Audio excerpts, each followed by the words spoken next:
ካንሰር ታመምኩ። በካንሰር ሲታመም እግሬን ስለታመምኩ እግርህ ከጉልበት በታች ይቆረጥ ተባለ። እግሬማ አይቆረጥም ብዬ ከእግዚአብሔር ጋር መነጋገር ጀመርኩ። እንዲህ ብዬ እግዚአብሔርን ጠየቅኩት፣ እግሬን የምትፈውስ ከሆነ በእነዚህ እግሮቼ ቆሜ አንተን አገለግላለሁ አልኩት።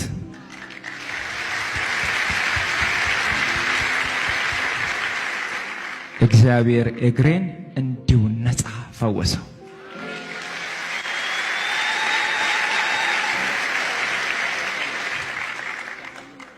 የሚታይ ከሆነ ይታያል። እዚህ ጋር የጠባስ ይሄኛው ቦታ ነው በካንሰር የታመምኩበትና ይሄኛው አሁን በስጋ ተሸፍኖ ደህና ነኝ። በዚህ እግር ዘላለሁ፣ እንቀሳቀሳለሁ፣ ይሰራለሁ።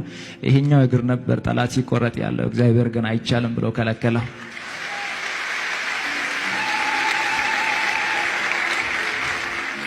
በዛ ሁሉ ፈተና ውስጥ እያለው በጣም የሚወዳት እንደ አይኔ ብሌን የምጠነቀቅላት በጣም ሚሳሳላት ታናሽ እህቴ ነበረች። የኔን ጃኬት ትለብሳለች፣ የኔን ሹራብ ትለብሳለች።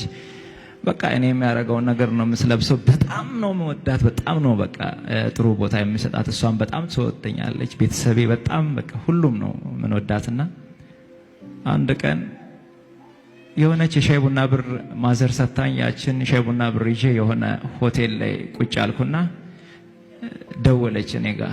ማሙሽ ነው የምትለኝ። ማሙሽ እንዴት ነህ ስትለኝ ደህና ነኝ አልኳት። ልብስ የለኝም እኮ ለምን አትገዛኝም አለች።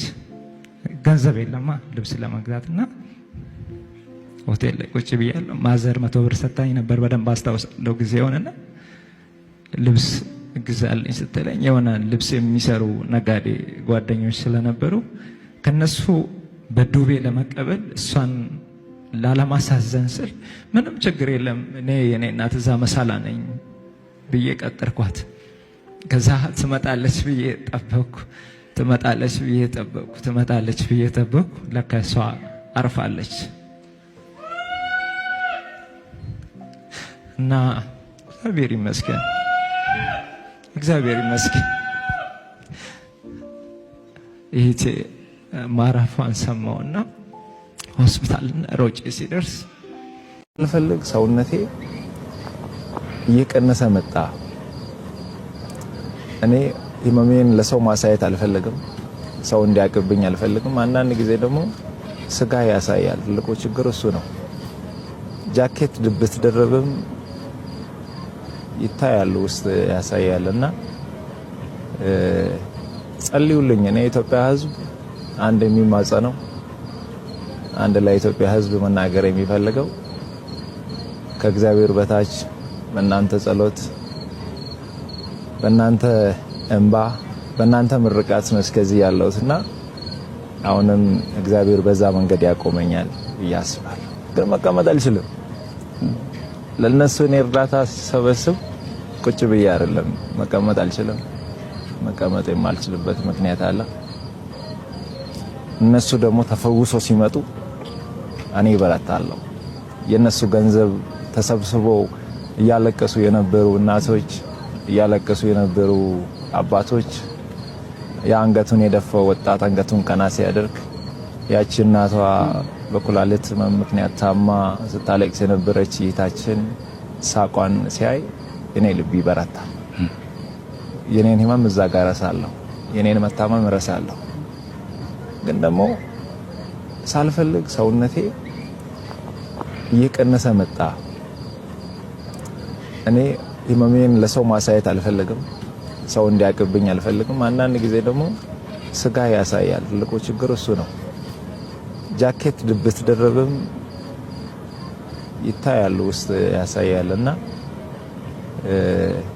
ጸልዩልኝ። እኔ የኢትዮጵያ ህዝብ አንድ የሚማጸነው አንድ ለኢትዮጵያ ህዝብ መናገር የሚፈልገው ከእግዚአብሔር በታች በእናንተ ጸሎት፣ በእናንተ እንባ፣ በእናንተ ምርቃት ነው እስከዚህ ያለሁትና አሁንም እግዚአብሔር በዛ መንገድ ያቆመኛል ብዬ አስባለሁ።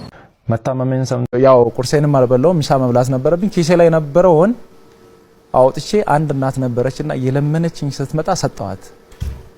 ከዛ ኪሴ ባዶ ሆኖ ለምሳ ገብቶ ሰዎች ሲበሉ ሲያይ ተራብኩኝ። መጀመሪያ የረሃብ ስሜቱ አልተሰማኝም ነበርና ተራብኩኝ እና እርቦኛል ብዬ ሄጄ እነዛ ሰዎች ጋር ተጠግቼ ለመብላት ከበደኝ። ማለት ወጣትም ስለሆንኩኝ ሌላ ነገር ነው የሚመስላቸውና የረሃብ ስሜት የዛን ሰዓት ነው የሚገባኝ። ከዛ በኋላ ነው የረሃብ ስሜት የገባው። ምንም ነገር ልታልፈው ትችላለህ፣ ከምንም ነገር ልታመልጥ ትችላለህ፣ ምንም ነገር ልታካው ትችላለህ። ረሃብ ግን ረሃብ የሚባለውን ነገር ልታካ አትችልም። አሁንም እንዲህ ጎዳና ላይ መንገድ ላይ ያሉ ሰዎችን ስትጠይቃቸው ሌላ ነገር እኮ አይጠይቁህም። ምግብ ነው በቃ ምግብ ነው የምትባለው።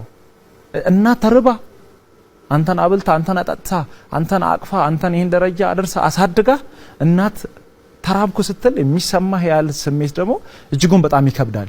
እኔ በጣም ብዙ ሰዓት ላይ የሚያዝንባቸው ብዙ ነገሮች አሉ። በጣም ውስጥ የሚሰበረው እናት ቁጭ ብላ ስትለምን ኦኬ እሺ ቁጭ ብላ ትለምን፣ ያው የሚያስፈልጋትን ነገር ከሰዎች ትጠይቅ። አንዳንዴ ቁጭ ካሉበት ቦታ ምንም ነገር ሳያገኙ ሲቀሩ ይነሱና ምግብ ቤቶች ላይ ይለምናሉ። ምግብ ቤት በር ቆመው ይጠይቃሉ። ምግብ ይጠይቃሉ ያሉ በእናት ያ ተመላሽ በስማም ወልድ በጣም ነው የሚከብደው። እና እናት ምግብ ቤት በር ላይ አንኳኩታ ቡሌ ስትጠይቅ ምግቡ ላይኖር ይችላል። የሚሰጣቸው ምላሽ ደግሞ እጅጉን በጣም ያሳዝናቸዋል፣ ልብ ይሰብራሉ በጣም። ከዚህም የተነሳ እኔ አሁን አንዳንድ ጊዜ እናቶችን ከጎዳና ላይ አንስቼ ሆቴል ልጃቸው ሲገባ ይሄ ሆቴል ለኛ እኮ አይፈቀድም ይከለከላል ማለት እንዴ ምግብ ቤት ይዛቸው ስትገባ አያምኑም፣ አይቀበሉኝም። እኔ ገና ድጋሚ አስረዳቸዋለሁ። ያ ማለት መጀመሪያ ሲሄዱ የተባረሩበት ቤት ስለሆነ መጀመሪያ ሲሄዱ ከኋላ በኩል የሆነች ሮቶ አካባቢ ለሰ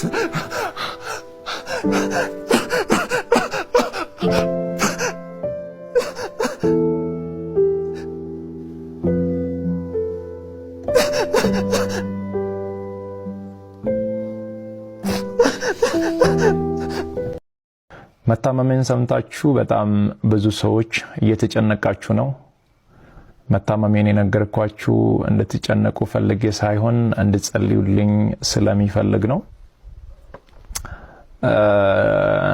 በእርግጥ አዲስ ሚዲያ ኔትወርክ ጋር በነበረን ኢንተርቪው ቆይታ ጋዜጠኛው በድንገት ሲጠይቀኝ መታመሜን ነግራችኋለሁ። አሁንም ቢሆን ሁላችሁም በየእምነታችሁ እንድትጸልዩልኝ እፈልጋለሁ። ህመሙ የጀመረው አሁን አይደለም፣ ተላምደናል። ዛሬ 1 ዓመት ከ5 ወር አካባቢ የሚሆን ይመስለኛል። ያኔ ጎፋ በመሬት ናዳ ምክንያት ወገኖቻችን በሞቱ ጊዜ ለማገዝ እዛ ነበርኩኝ። እዛ ታመምኩ። ከዛ በኋላ ህመሙ በዛው ነው የቀጠለው። እስካሁን ባለው የህክምና ክትትል እያደረኩ ነው። ቀጣይ ያለው የህክምና ሁኔታ በቅርቡ ከሀገር ውጪ ሄጄ በቂ ህክምና አደርጋለሁ። ህክምና ብቻ ሳይሆን በዚህ ሰዓት ለኔ የሚያስፈልገው የኢትዮጵያ እናቶች፣ የኢትዮጵያ አባቶች፣ ወጣቶች ሁላችሁም በየእምነታችሁ እንድጸልዩልኝ እፈልጋለሁ። እኔ ወደ ህክምናው እስከሚሄድ ድረስ የታመሙ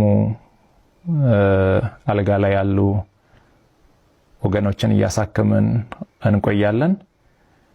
በመጨረሻም አንድ ማለት የሚፈልገው በዚህ ሰዓት ለኔ የሚያስፈልገኝ አንድ ነገር ብቻ ነው።